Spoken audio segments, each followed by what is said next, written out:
Now I am going to dictate a legal passage at the rate of 100 words per minute based on Legal Magazine. Let's start. In each of these cases, challenge is to the bail granted to the respondent by the Bombay High Court Nagpur bench. Since all these appeals have a common matrix, they are taken up together on the basis of allegations that the respondents were guilty of having committed cheating, preparing forged and false documents for the purpose of cheating, using the said documents as a genuine abatement of a crime, committing criminal breach of trust by forming criminal conspiracy in furtherance of their common intention.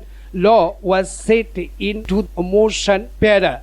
They were convicted by the trial court and have preferred appeals before the High Court and had prayed for grant of bail by suspension of sentence in terms of Section 389 of the Code of Criminal Procedure 1973. The High Court primarily granted bail to each of the respondents on the ground that bail was granted during trial and liberty was not misused. Further ground indicated was that there was likelihood of delay in disposal of the appeals. In the case of respondent, it was stated that the evidence appeared to be scanty against him. Parachange. Questioning correctness of the order passed in each case, learned counsel for the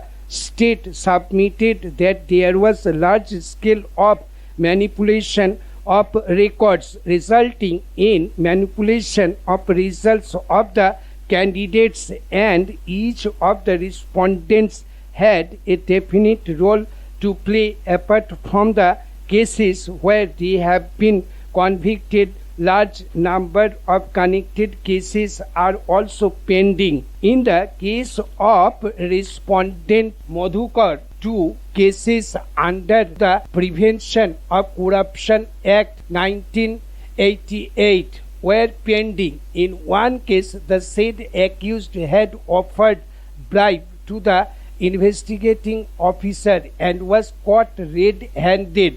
It was submitted that considering the gravity of the offense, the sentences were directed to run consecutively in terms of Section 31 (1) of Code.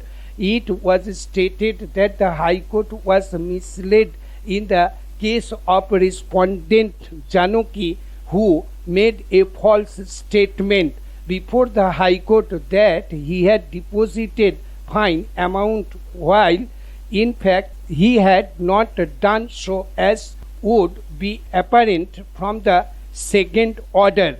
It was essentially submitted that without indicating any plausible reason contemplated under Section 389 of the Code, the bail has been granted.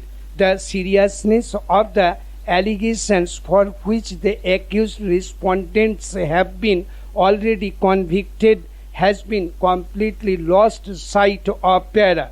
Learned counsel for the respondents, on the other hand, submitted that the parameters for grant of bail and cancellation of bail are different. It was submitted that some of them are very elderly persons and have retired from services. It is not a case where any irrelevant factor has been taken into consideration. It is pointed out on behalf of respondent Madhukar that the said accused is stated to have centers round to cheats which were exhibited. They did not in any way establish the involvement of the accused in the alleged crime. That is why in his case the High Court observed that the evidence is scanty. Stop.